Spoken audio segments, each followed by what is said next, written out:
কয়েকদিন পরে আসছে রমজান মাস, অনেকগুলো জায়গাতে দেখা যায় রমজান মাস আসলো, কষ্ট করে গোটা দিন আপনি রোজা রাখলেন। গোটা দিন রোজা রাখার পরে যখনই আপনার ইফতারের টাইম আসলো, ইফতারের 15 মিনিট আগে একটা করে থালি নিয়ে মসজিদে দৌড়াতে শুরু করলো। বাড়ির যতগুলো ছেলে, বাপ যাচ্ছে মসজিদে, বেটা যাচ্ছে মসজিদে, আপনার ওই দাদু যাচ্ছে মসজিদে। মসজিদে মাস্টারের ইফতার আছে আজকে, ডাক্তারের ইফতার আছে আজকে, হাজি সাহেব দেওয়ার ইফতার আছে। ওই ইফতারটা খুব মজবুত হবে, সেখানে আপেলও পাওয়া যাবে, তরমুজও পাওয়া যাবে, সব পাওয়া যাবে। এই জন্য দুধ কেলা খাওয়ার জন্য আপনি মসজিদে চলে গেলেন। আর বাড়িতে কে আছে? আপনার দুঃখিনী মা বাড়িতেই থেকে গেল। যেই স্ত্রীটা গোটা দিন রোজা রেখে কাপড়াও ধৌত করেছে, গোটা বাড়িটাও পরিষ্কার করেছে, রান্নাও করেছে, মেহনত করে, সেই স্ত্রী ইফতার করার জন্য বাড়িতে থেকে গেছে। ইফতার করবে কি?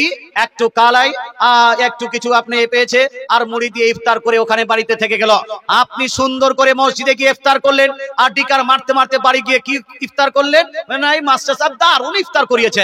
শোনাচ্ছেন আপনার মাকে, মাকে খারাপ লাগবে কি লাগবে না? শোনাচ্ছেন আপনার স্ত্রীকে, স্ত্রীকে খারাপ লাগবে কি লাগবে না? কিছু মানুষের ধারণা বাড়ি থেকে মসজিদের ভিতরে গিয়ে ইফতার করলে নেকি বেশি পাওয়া যাবে। কিছু মানুষের ধারণা আছে বা?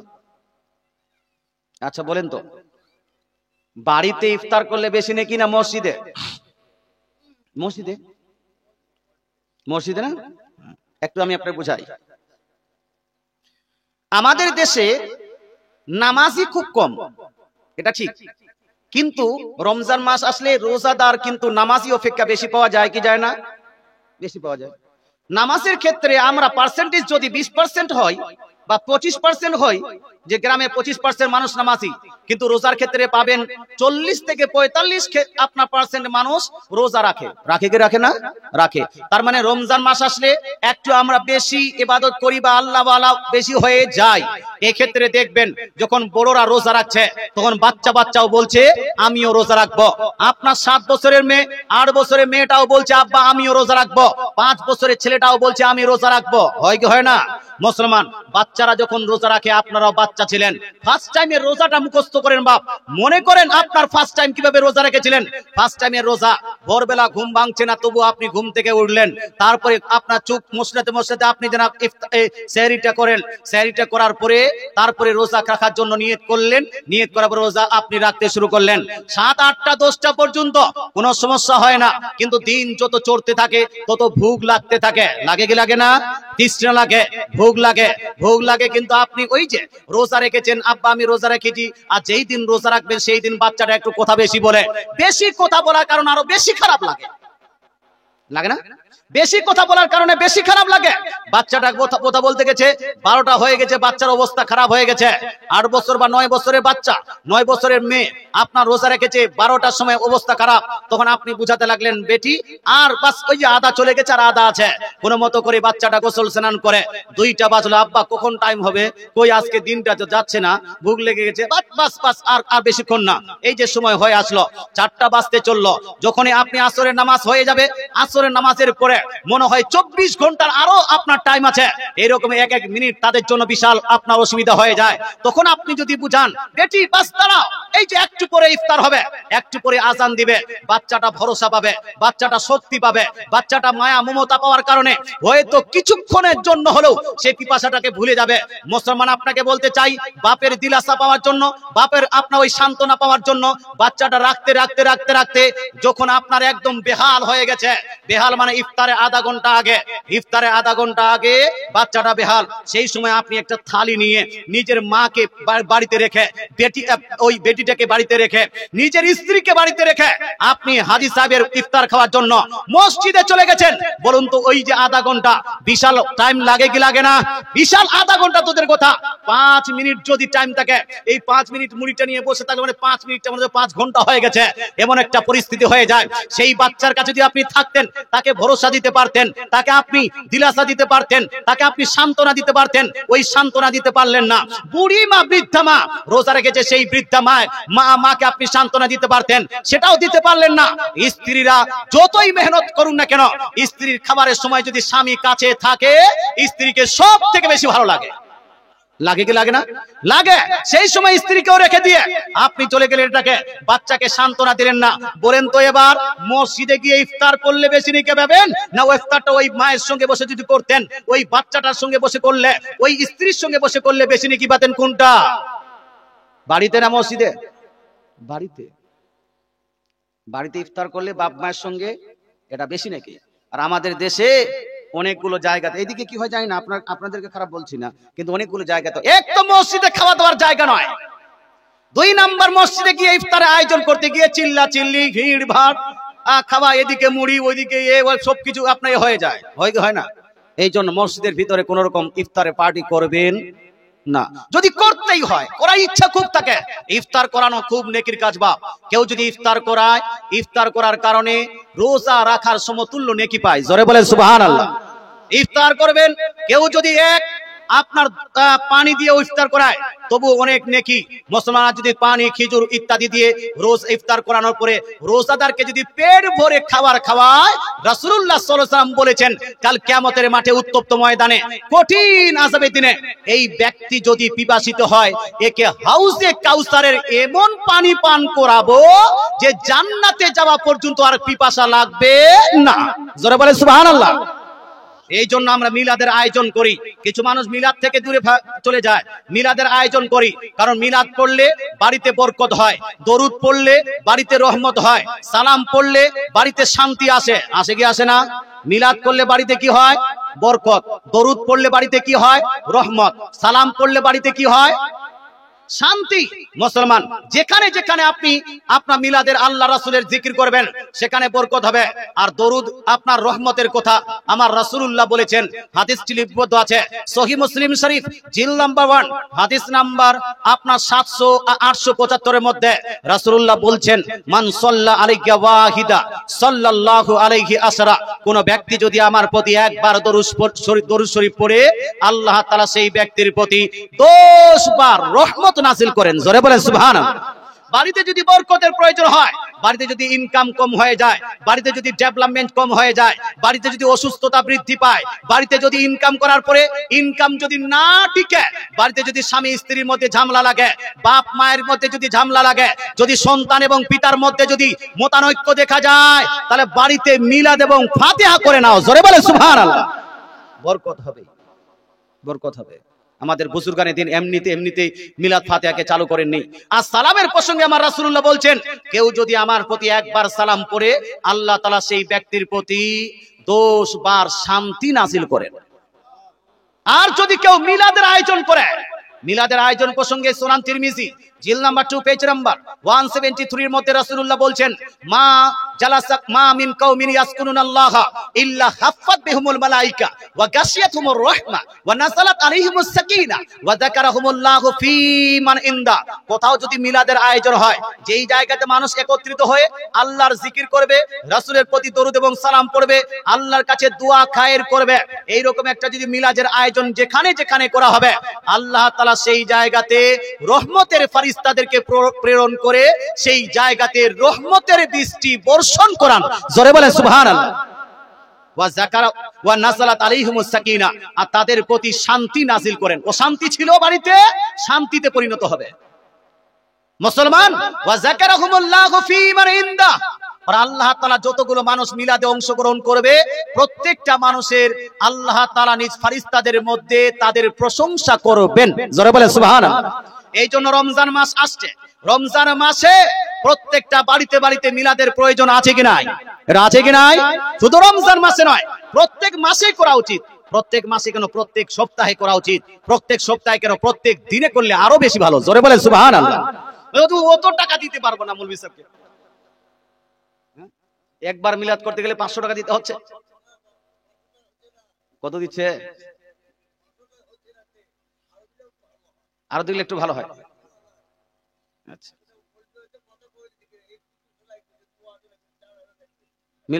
বলছে আচ্ছা ঠিক। তো বলছে যে 500 টাকা নয় হুজুর। এত দেখেন, প্যাসেঞ্জার যদি আপনার খরিদ্দার যদি একবারের হয়, তাহলে কিন্তু দামটা একটু কষে ধরে। আর যদি রেগুলার হয়, তো রেগুলারের ফ্যাসিলিটি আছে কি নাই? প্রতিদিন প্রতি সপ্তাহে যখন আপনি যারা মিলাদ করবেন, তো ফ্যাসিলিটি পাবেন না। হ্যাঁ, প্রতি মাসে যখন আপনি যেন মিলাদ করে ফাতিহা করবেন তখন ফ্যাসিলিটি বেশি পাবেন। কথা বোঝা গেল? শুনুন মুসলমান, আপনাকে বলতে চাই, যদি মিলাদ করার জন্য মৌলভী সাহেব না পাওয়া যায়, মৌলভী সাহেব না পাওয়া যায়, করা উচিতটা কি? যেমন আমি করি, আমি যদি মুফতি সাহেব না হতাম তবু হয়তো করাই, এগুলো শুনলে আমি করতাম। তবে আমি যেটা করি, আমার বাপ আছে, আমার মা আছে, আমার স্ত্রী বসছে, আমার বেটি বসেছে, আমার বেটা বসেছে, সবাই বসে থাকে, আমার ভাই থাকে, ওই সময় আমি মিলাদ চালু করে দিলাম। খাওয়া দাওয়া সামনে আছে, মিলাদ চালু করে দিলাম, 2 বার দরুদ শরীফ পড়লাম, হ্যাঁ, দোয়া করে দিলাম, মিলাদ হয়ে গেল। আপনি জানেন না কুল শরীফ পাঠ করতে? 4 কুল পড়বেন, সূরা ফাতিহা পড়বেন, সূরা ফাতিহা পড়ে দরুদ শরীফ কয়েকবার পড়ে আল্লাহর কাছে দোয়া করে দেবেন, মিলাদ হয়ে গেল। হলো কি হলো না? যদি টাকা দিতে সমস্যা হয়, টাকা দিতে সমস্যা হয়, মৌলভী সাহেবকে ডাকলে টাকা দিতে হবে, এই ভয় যদি থাকে তাহলে নিজেই করেন, কিন্তু করেন না। দরুদ আপনিও পড়লে লাভ হবে না? হবে না? আর পারলে আপনারাই বাড়িতে সবাই করেন। আপনি কি বলছে কোরআন শরীফ করবেন, আর আপনার বৃদ্ধা মা যদি বসে থাকে, মাকে বলবেন, মা তুমি দোয়াটা করো, মাকে বলবেন, মা তুমি দোয়া করো। কারণ পৃথিবীর মধ্যে যতই বড় পীর হয়ে যাক না কেন, পৃথিবীর মধ্যে একটা মানুষের জন্য সব থেকে বেশি যার দোয়া কবুল হয় তিনি কে? তিনি হলেন মা। তো বাড়িতে যদি আপনি মিলাদ ফাতিহা সবকিছু করছেন আর মাকে বলছেন, মা দোয়া করো, মা বলবে, বেটা আমি দোয়া করতে জানি না, কি যে বলতে হয়, আমার দোয়াটা মুখস্থ নাই। তো মুখস্থ করার দরকার কি আছে? এ মা, তুমি যদি হাতটা তুলে বাংলাতেই বলবা, তোমার আপনাদের ভাষায় বলেন বা বাদিয়া ভাষায় বলেন, আল্লাহ আমার ছেলেটা কোরআন শরীফ পড়লো, এটা পড়লো, ওটা পড়লো, তুমি নিজে দরবারে কবুল করে নাও। এই আপনার কোরআন শরীফ বসিলে আমার বাড়িতে বরকত নাজিল করো, আমার বাড়িতে রহমত নাজিল করো, আমার সন্তানের প্রতি শান্তি নাজিল করো। তো মায়ের দোয়া কবুল হবে না? হবে না? আরবি দোয়া করতে হবে না, বাংলাতেও দোয়া কবুল হবে। আল্লাহ তাআলা ইরশাদ করেন সূরা মুমিন আয়াত নাম্বার 60 নাম্বার আয়াত, আল্লাহ তাআলা বলছেন, উদউনি আস্তাজিব লাকুম, হে আমার বান্দা বান্দিরা, তোমরা আমার কাছে চাও, আমার কাছে দোয়া করো, আমি আল্লাহ সর্বদা তোমাদের দোয়াকে কবুল করে নিব। জোরে বলে সুবহানাল্লাহ। মুসলমান নামাজের ক্ষেত্রে ল্যাঙ্গুয়েজ ফিক্স আছে, ভাষা ফিক্স আছে। নামাজের ক্ষেত্রে আপনি আল্লাহু আকবার থেকে শুরু করে আসসালামু আলাইকুম ওয়া রাহমাতুল্লাহ, আসসালামু আলাইকুম ওয়া রাহমাতুল্লাহর মাঝখানে যতগুলো আপনি দোয়া পড়বেন বা যে কিছু করবেন, সম্পূর্ণ আপনাকে আরবিকে পড়তে হবে। কিসে পড়তে হবে? আরবিকে পড়তে হবে। সানা পড়বেন তবে আরবিকে, আউযু বিল্লাহ পড়বেন আরবিকে, বিসমিল্লাহ পড়বেন আরবিকে, সূরা পড়বেন আরবিকে, দরুদ শরীফ পড়বেন আরবিকে, দোয়া মাসুরা পড়বেন আরবিকে, আত্তাহিয়াত পড়বেন আরবিকে। গোটা নামাজটা আপনাকে আরবিকে পড়তে হবে। আল্লাহ সবথেকে বড় বলে যদি হাত তুলেন আল্লাহু আকবারের জায়গায় বাংলাতে চলবে? চলবে। বাংলাদেশে কিছু ভিডিও পাওয়া যায়, সেই ভিডিওতে দেখা যায় বাংলাতে শুরু করেছে। মুসলমান, এই ইবাদতটা হলো মুআক্কাদ, এর সিস্টেম নির্ধারিত করা আছে, রাসূলুল্লাহ সাল্লাল্লাহু আলাইহি ওয়াসাল্লামের মাধ্যমে সিস্টেমটা নির্ধারিত করে দেওয়া হয়েছে। সুতরাং কেউ যদি নিজের পার্সোনাল ভাষা দিয়ে নামাজ পড়তে চায়, আপনার ইঞ্চি পরিমাণ, এক জাররা পরিমাণ ওই নামাজটা আল্লাহর দরবারে গ্রহণযোগ্য হবে না। সুতরাং নিজের বুদ্ধি লাগিয়ে, নিজের লজিক লাগিয়ে বাংলা চালু করবেন না। বাংলা চালু করা যাবে না? না মুসলমান, হ্যাঁ, ইউটিউবে দেখেন, সার্চ দিলে যেন ওই বাংলা নামাজ চলে আসে। বাংলা আজানও শুরু হয়েছে। মুসলমান, আজান বাংলায় দেওয়া যাবে? জোরে বলুন না ভাই। আজান বাংলায় দেওয়া যাবে, নামাজ বাংলায় আদায় করা যাবে না। আর মসজিদে যেটা জুম্মার খুতবা, এই জুম্মার খুতবাটাও বাংলাতে দেওয়া যাবে না। জুম্মার খুতবা রাসূলুল্লাহর যুগ থেকে শুরু করে নিয়ে এখন পর্যন্ত প্রায় 1500 বছর অতিবাহিত হয়ে যাচ্ছে।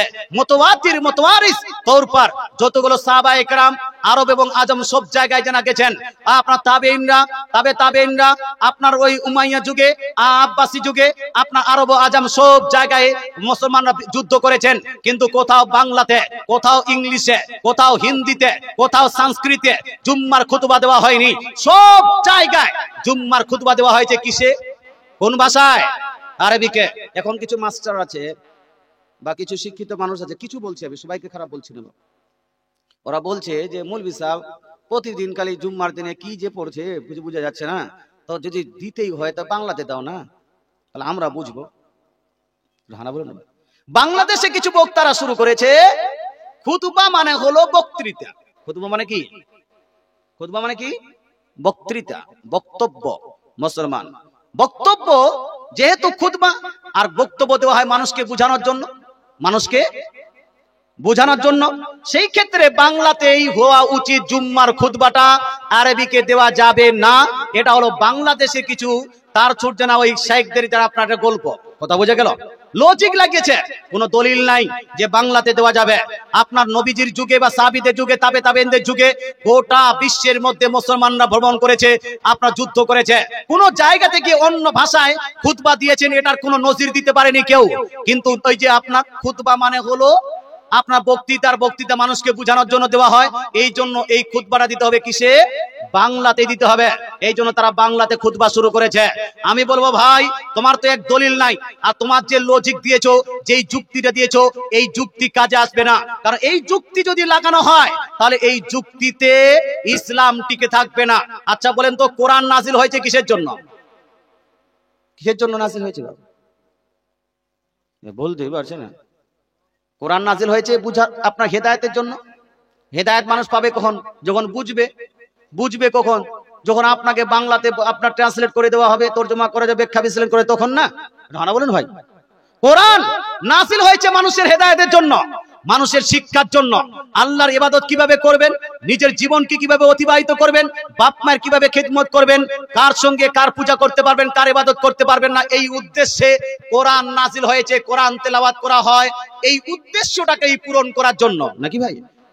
এখন যদি কেউ বলে যে মৌলভী সাহেব যখন নামাজ পড়ছে আরবিকে বলছে, আমরা বুঝতেই পারছি না, বুঝার জন্য কোরআন নাজিল হয়েছে, গোটা দিন তো পড়তে পারছি না, এই নামাজের সময় কোরআন তো শুনছি, হয় কি হয় নয়? নামাজের সময় কোরআন শুনে কিনা? পাবলিক এখন যদি বলে মৌলভী সাহেব আপনি কি সূরা পড়লেন, সূরাটা তো আরবিটা বুঝতে পারলাম যে আরবিতে পড়ছেন, কিন্তু আমি তো কিছু বুঝতে পারলাম না, এই জন্য বাংলাতে সূরাগুলো পড়ুন যাতে আমরা মুক্তাদিরা বুঝতে পারি।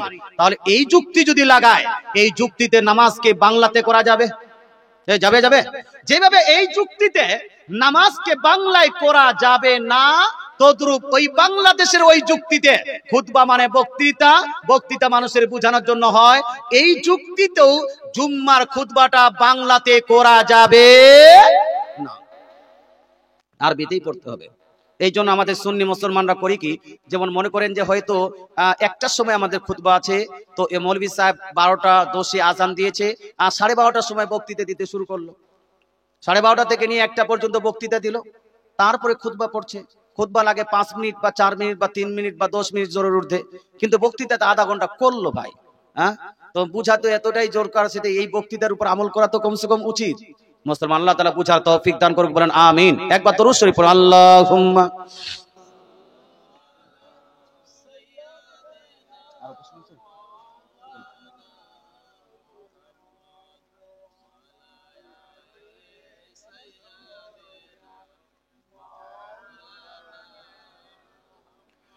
সাল্লাল্লাহু তাআলা আলাইহি ওয়া আলিহি ওয়া সাহবিহি ওয়াসাল্লাম। এখানে একজন প্রশ্ন করেছেন,